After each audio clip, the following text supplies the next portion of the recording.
ঋতুজাকে প্রমাণ সহ সব সত্যি খুলে বলল কম্পাস। সব সত্যি শুনে অবাক হয়ে গেল ঋতুজা। হ্যাঁ বন্ধুরা, এমনটাই দেখা যাবে। তাই সম্পূর্ণ জানতে ভিডিওটিতে লাইক দিয়ে চ্যানেলটি সাবস্ক্রাইব করে দেখতে থাকুন। গল্পের শুরুতে দেখা যাবে বাবুলাল কাকা ফিরে আসে। তখনই মুক্তি বলে, বাবুলাল কাকা, সেখানে কোনো ল্যাব আছে? তখন বাবুলাল বলে, না না, সেখানে কোনো ল্যাব ট্যাব কিছু নেই।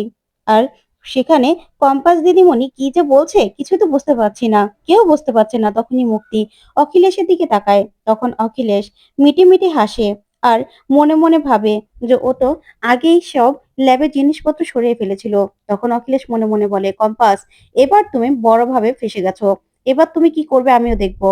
ওইদিকে বিহান কম্পাসকে টেনে সবার সামনে নিয়ে আসে আর এনেই বলে, কম্পাস, এবার তুমি সবার সামনে বলো যে সবকিছু তুমি মন গড়া বলেছিলে।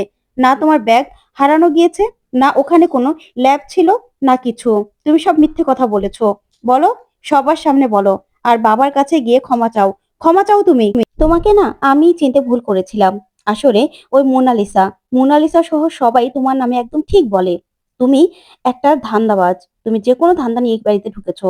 তখনই মোনালিসা বলে, দেখেছো বিহান, ওকে তো আমি সে ছোটবেলা থেকে চিনি, ও এরকমই। তখন মাহি বলে, সেটাই তো। কি জেম্মা, এবার কম্পাসকে একটা চড় দাও ঠাসিয়ে। কম্পাস তখন এভাবে জেঠুর নামে মিথ্যে কথা বললো।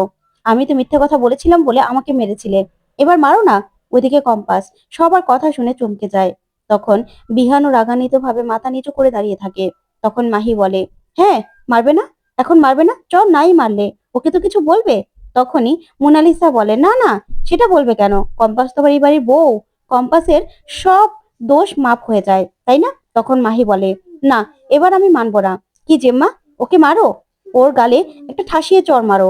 ওকে কিছু বলো, বলো তুমি, ও ভুল করেছে সেটা অন্তত বলো। তখন পৃথা বলে, আচ্ছা মাহি, তোর এত বড় সাহস কবে থেকে হয়ে গেল যে তুই তোর জেম্মাকে প্রশ্ন করছিস, অর্ডার করছিস? দেখ, এইভাবে তুই তোর জেম্মার সঙ্গে কথা বলতে পারিস না, বুঝতে পেরেছিস? তাই তুই তোর সভ্যতার মধ্যে থাক। তখনই কিঞ্জল বলে, কেন? তুমি মাহিকে কেন চুপ করাচ্ছ? ঠিকই তো, আজকে দাদার নামে এত বড় একটা কথা বলার সাহস কি করে পেলো? ও নিশ্চয়ই কোনো একটা ধান্দা নিয়ে এই বাড়িতে এসেছে। ওর মতলব খুব খারাপ। তাই ওকে তো ক্ষমা চাইতেই হবে দাদার কাছে। তখনই দেখা যাবে বিহান কম্পাসকে বলে, শোনো, তুমি এখন বাবার কাছে ক্ষমা চাইবে।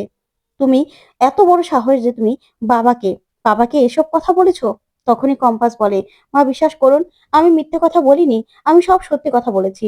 তখন বিহান তেড়ে আসে কম্পাসের দিকে। তখন ঋতুজা আটকায়। তারপরেই কম্পাস বলে, হ্যাঁ বিশ্বাস করুন, আমি সত্যি কথা বলছি। আমি শুরু থেকেই বুঝতে পেরেছিলাম যে আমার বাবার নিখোঁজের পিছনে এই অখিলেশ চৌধুরী আছে। তখনই অখিলেশ ভয় পেয়ে যায়। তখন কম্পাস বলে, হ্যাঁ, সেটাই আমি প্রমাণ করে দেব। তখন অখিলেশ বলে, কি বলছে এই মেয়েটা? আমাকে সরাসরি ওর বাবার নিখোঁজের সঙ্গে জড়িত বলে দিচ্ছে। কি বলছে এই মেয়েটার মাথা ঠিক আছে নাকি? তখন কিঞ্জল বলে, বৌদি, আমি কিন্তু খুব রেগে যাচ্ছি। আমার দাদার নামে এসব কথা বলার সাহসও কোথা থেকে পায়? হ্যাঁ, কোথা থেকে পায় ওর এত বড় সাহস? ও সরাসরি আমার দাদাকে দোষারোপ করছে। তখনই কম্পাস বলে, হ্যাঁ, আমি ঠিক বলছি। আমার বাবার লাল ডায়েরিটা লাল ডায়েরিটা খুঁজে পাচ্ছিল না বলেই ওই ল্যাবে একটা সায়েন্টিস্ট আসতো। আর ওই সায়েন্টিস্ট, তার কাজ করতে খুব সমস্যা হতো। তখন মুক্তি বলে, তোমার এত বড় সাহস, তুমি এসব কথা বলছো? তখন কম্পাস বলে, হ্যাঁ, আমি সত্যি কথা বলছি। আচ্ছা বিহান স্যার, আপনি প্রমাণ চান তো? দাঁড়ান, আমি আসছি। তখনই কম্পাস নিজের ঘরে গিয়ে মোবাইলটা নিয়ে আসে। আর মোবাইলে সেই সায়েন্টিস্টের ভিডিও দেখাতে থাকে আর বলে, দেখুন, এই যে সেই সায়েন্টিস্ট, সে এই ল্যাবে আসতো আর ল্যাবে এসেই তারপরে তার রিসার্চ করতো। লাল ডায়েরিটা পায়নি বলে সেদিন খুব হম্বিতম্বি করছিল। তখনই কম্পাস সবাইকে বলে, দেখুন, দেখুন ভিডিওটা, এটা কে? তখন তো কম্পাস ঋতুজাকে নিয়েও সেই ভিডিওটা দেখায়। তখন ঋতুজাকে বলে, হ্যাঁ মা, তোমার বিবাহ বার্ষিকীর দিনও এই লোকটা এসেছিল, এসেছিল এই লোকটা। তখনই ঋতুজা অখিলেশকে বলে, এই লোকটাকে তুমি চিনো? তখন অখিলেশ বলে, না, এই লোকটাকে তো আমি চিনি না, এই লোকটাকে আমি কোনোদিনও দেখিনি। তখন কম্পাস কম্পাস এই কথা শুনে চমকে যায়। তখনই কম্পাস বলে, মিথ্যে কথা বলছে মা, উনি উনি মিথ্যে কথা বলছে। তখনই অখিলেশ বলে, মানে তুমি আমাকে এখন মিথ্যাবাদী প্রমাণ করবে নাকি?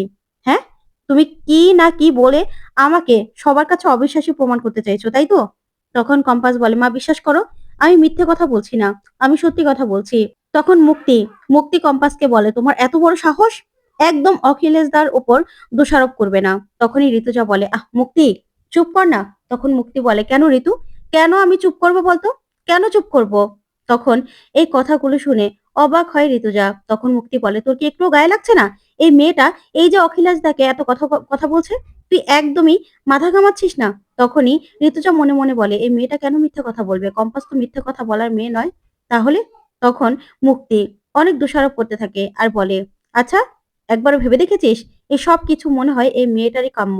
তখনই কম্পাস বলে, না আমি মিথ্যা কথা বলছি না, আমি সত্যি কথা বলছি। আমি প্রথমে এসে এখানে একটা ল্যাব দেখতে পেয়েছিলাম, সেখানে এই সায়েন্টিস্ট এসে কাজ করতো আমার বাবার লাল ডায়েরি নিয়ে। মা, তোমার বিবাহ বার্ষিকীর দিনও এই লাল ডায়েরিটা খুঁজছিল উনি এসে। উনি কাজ করছিল, ওনার কাজটা থেমে গিয়েছিল। তখন আমি ওনার পিছু নিয়েছিলাম। দিদি ভাই, তুমি আমাকে ফোন করেছিলে না আমার নাচ করতে আসতে দেরি হয়েছিল? তখনই মেঘবালা বলে, হ্যাঁ। তখন কম্পাস বলে, সেই দিন আমি ওই লোকটার পিছনে গিয়েছিলাম। তখনই অখিলেশ বলে, তুমি মিথ্যে কথা বলছো। এই লোকটা তোমার পরিচিত হবে কম্পাস। না হলে বলো তো, ওই ল্যাবে কোনো তো সিসিটিভি ক্যামেরা ছিল না, তাহলে তোমার কাছে এই ভিডিও ফুটেজটা কি করে আসলো? তার মানে ক্যামেরা তুমিই লাগিয়েছিলে, আর ওই লোকটা তোমারই পরিচিত। তখন মুক্তিও মনে মনে খুশি হয়ে যায়।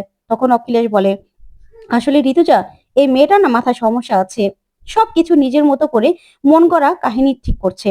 এই মেয়েটাকে ডক্টর দেখানো দরকার, বুঝতে পেরেছো? তাই এই মেয়েটাকে না ভালো একজন ডক্টর দেখানো দরকার। ওর মাথায় সমস্যা আছে আমি বলছি। ও সবাইকে সবাইকে এক্সকিউজ করছে, এটা কিন্তু ভালো কথা নয়। আমি কিন্তু এসব একদম সহ্য করব না। এই মেয়েটা এখানে এসে সবাইকে সবাইকে ফাঁসানোর চেষ্টা করছে, সেটা তো আমি একদম সহ্য করব না। তখন মাহি বলে যে, মা একদম ঠিক কথা বলছে। এই কম্পাসকে না প্রথম দিন থেকেই আমি পছন্দ করতাম না। ও প্রথম দিন থেকে সবাইকে টার্গেট করে নিয়েছিল। তখন বিহান বলে, তুমি ভুল করেছো কম্পাস, তোমাকে এটা মানতে হবে। তোমাকে বাবার কাছে ক্ষমা চাইতে হবে। ওইদিকে কিঞ্জল বলে, হ্যাঁ তাই তো, তোমার বাবা কে না কে, তাকে আমার দাদা। কেন সরাবে? আর কিসের লাল ডায়েরির কথা বলছো? হ্যাঁ, তুমি ইচ্ছে করে সবকিছু করেছো। তোমার তোমার মাথায় কোনো সমস্যা নেই, তুমি ইচ্ছে করে সবকিছু করেছো। তখন মাহি বলে, হ্যাঁ, ওকে জেঠুর কাছে ক্ষমা চাইতেই হবে। তখনই পৃথা বলে, কম্পাস মা, একটু ক্ষমা চেয়ে নাও, ভুল যখন হয়েছে। তখন রুদ্র বলে, হ্যাঁ কম্পাস, তুমি ক্ষমা চেয়ে নাও। তখন মুক্তি বলে, কিসের ক্ষমা চাইবে? না, এই মেয়েটা এখানে কিছুতেই থাকতে পারবে না। এই মেয়েটাকে এখন আমি ঘাড় ধাক্কা দিয়ে বাড়ি থেকে বের করে দেব। এই বলে মুক্তি কম্পাসকে নিয়ে বাড়ি থেকে বের করে দেবে। ঠিক তখনই ঋতুজা বলে, মুক্তি দাঁড়া। তখন মুক্তি দাঁড়িয়ে পড়ে। তখন ঋতুজা বলে, ওর হাতটা ছাড়। তখন মুক্তি বলে, ঋতুজা তুই আমাকে বলছিস? তখন ঋতুজা বলে, হ্যাঁ, আমি জানি এই বাড়ির ডিসিশন নেওয়ার দায়িত্ব তোকে আমি দিয়েছিলাম, কিন্তু এই বাড়িটা না আমার, এই বাড়িটা তোর নয়। তাই কিছু কিছু সিদ্ধান্ত না হয় আমিই নিলাম। তুই কম্পাসের হাতটা ছাড় মুক্তি। তখন তো মুক্তি ঋতুজার কথা শুনে অবাক হয়ে যায়। তখন ঋতুজা বলে, হ্যাঁ, কম্পাসের হাতটা তুই এখন ছেড়ে দিবি। কম্পাস আমার বাড়ির বউ, তাই তো ওকে অপমান করতে পারিস না। তখন তো এই কথা শুনে মুক্তি অনেকটা হার্ট হয়। তারপরে রেগে গিয়ে রেগে গিয়ে কম্পাসের হাতটা ছেড়ে দেয়। তারপরে বিহান বলে, মা তুমি যাই বলো না কেন, এই মেয়েটা এই মেয়েটা কিন্তু কোনো একটা সিদ্ধান্ত নিয়ে এই বাড়িতে এসেছে। তখনই ঋতুজা বলে, কেন বিহান, তোমার বাবার উপর থেকে না অনেক আগে আমার বিশ্বাস চলে গেছে, সেই কথাটা তোমার নিশ্চয়ই ভোলার কথা নয়। তখন এই কথা শুনে অখিলেশের দিকে তাকায় বিহান। তখন অখিলেশও ভয় পেয়ে যায়। তখন ঋতুজা বলে, হ্যাঁ, তার জন্য কি সত্যি কি মিথ্যা সেটা পরে দেখা যাবে। তারপরেই ঋতুজা কম্পাসকে বলে, কম্পাস যাও, তুমি অখিলেশের কাছে ক্ষমা চেয়ে নাও। এই কথা শুনে অখিলেশ তো খুশি হয়ে যায়, বলে, বাহ ঋতু বাহ, এখন এটাই বাকি ছিল তাই না? তখন ঋতুজা কম্পাসকে বলে, শোনো, তুমি ক্ষমা চেয়ে নাও। অখিলেশ তোমার বড়, তাই বড়র কাছে সরি বললে তোমার কিছু হবে না, সেটা আমি জানি। তাই বড় হিসেবে তুমি ভুল করেছো, তুমি এখন ক্ষমা চেয়ে নেবে। তখন কম্পাস বলে, ঠিক আছে। তখন বিহান বলে, শুধু ক্ষমা চাইবে না, হাত জোর করে আমার বাবার কাছে ক্ষমা চাইবে। আর তুমি যা যা বলেছো তার জন্য তার জন্য বলবে, আর কখনো এরকমটা হবে না। তখনই কম্পাস অখিলেশের কাছে যায় আর গিয়ে হাত জোর করে বলে, আপনি আমাকে ক্ষমা করে দিন, আমার ভুল হয়ে গেছে। তখনই অখিলেশ কম্পাসের দিকে তাকিয়ে বলে, ক্ষমা চাইলেই না সব ভুল ক্ষমা করা যায় না। তখন কম্পাস মনে মনে বলে, আপনি আমাকে ফাঁসালেন তো, এবার বড্ড বড় ভুল করলেন। এবার দেখুন এই কম্পাস কখনো কাঁচা কাজ করবে না। তখনই অখিলেশ ঋতুজাকে বলে, ঋতুজা, এই মেয়েটা কিন্তু ভারী সাংঘাতিক। এখন আমাকে ফাঁসানোর চেষ্টা করেছে, কদিন পরে তোমাকে, আমার ছেলেকে ফাঁসানোর চেষ্টা করবে। তখন তখন কি করবে? তাই একবার ভেবে দেখো, এই মেয়েটাকে কিন্তু এই বাড়িতে রাখাটা খুবই খুবই ডেঞ্জারাস হয়ে যাচ্ছে। এই মেয়েটাকে এই বাড়িতে রাখাটা কিন্তু একদম ঠিক হবে না। তাই তোমাকে আমি যেটা বলছি তুমি ভেবে নিও। তখনই দেখা যাবে বিহান কম্পাসকে বলে, কম্পাস, আমি তোমাকে ভালো ভেবেছিলাম। আমি ভেবেছিলাম তুমি আর যাই করো, কখনো মিথ্যে কথা বলতে পারো না। কিন্তু আজকে তুমি যেটা করলে, সেটা কিন্তু আমার বিশ্বাসটা পুরো ভেঙে দিয়েছো। তাই আমি তোমাকে কোনোদিনও ক্ষমা করব না। আর মোনালিসা এতদিন যা বলতো, সেটাই ঠিক বলতো। সেটাই আমি বুঝতে পেরেছি। মা, বাবা কিন্তু একদম ঠিক কথা বলেছে। এই মেয়েটা এই বাড়িতে থাকলে কিন্তু অনেক সমস্যার সম্মুখীন আমাদের হতে হবে। তাই ওকে আমি একদম বিশ্বাস করি না। তাই তুমিও একবার ভেবে দেখো মা, বাবা যেটা বলেছে সেটা ঠিক বলেছে। আর বাবার কথাটা তোমাকে ভেবে দেখতে হবে কম্পাস এই বাড়িতে থাকবে কিনা। আর কম্পাস, তুমি আমার বিশ্বাস কোনোদিনও জিততে পারবে না। যা শুনে রুদ্র আর মেঘবালা চমকে যায়। তারপরে দেখা যাবে কম্পাস নিজের ঘরে বসে বসে ভাবছে আর বলছে, অখিলেশ চৌধুরী, তুমি তোমরা কে কে মিলে আছো সেটা আমাকে জানতে হবে। ওই সায়েন্টিস্টটা তুমি একা নও, তোমাদের সঙ্গে আরো কেউ আছে। আর মুক্তিমাসি তো আমার টার্গেটে আছেই, তাকে তো আমি সন্দেহ করি। আমাকে আমাকে ফাঁসানোর জন্য সবকিছু করেছো তো। এবার এবার দেখবে এই কম্পাস কি জিনিস। কিন্তু তার আগে আমাকে জানতে হবে তোমার সঙ্গে কে কে মিলিত আছে। শুধুমাত্র মুক্তিমাসি ওই সায়েন্টিস্টটা তুমি কিনা, নাকি আরো কেউ আছে, সেটা তো আমি জানবই। এবার এবার কম্পাসের খেলা তুমি দেখবে। কম্পাস কি করতে পারে সেটাও তুমি দেখবে। খুব ভয়ংকর একটা খেলা খেলতে চলেছো তোমরা। তোমরা আমার ব্যাগটা আমার কাছ থেকে কেড়ে নিয়েছো তো। ভেবেছিলে সবকিছু শেষ হয়ে গেছে, কিন্তু কিচ্ছু শেষ হয়নি।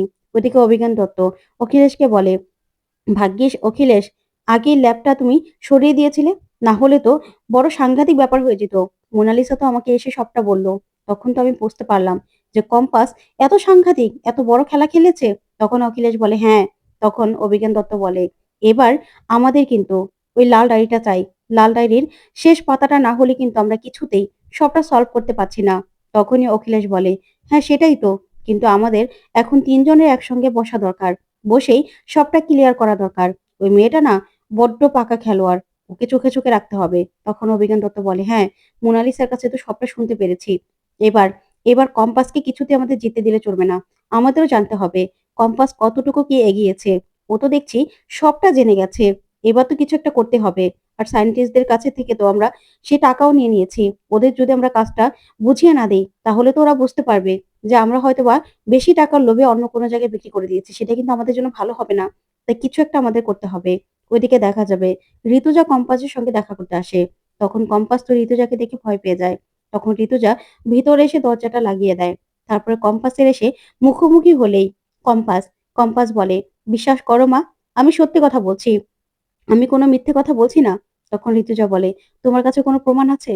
তখনই কম্পাস ল্যাপটপে ওর বাবার স্ক্যান করা সমস্ত ডায়েরির পাতাগুলো দেখায় আর বলে, দেখো মা, আমি ইচ্ছে করে অখিলেশ চৌধুরীকে শুনিয়েছি যে আমি এই ডায়েরিটা ছাড়া অসম্পূর্ণ। কিন্তু আমার কাছে সবগুলো ডায়েরির পাতা আছে। তো বন্ধুরা, কেমন লাগলো আজকের আপডেট? কমেন্ট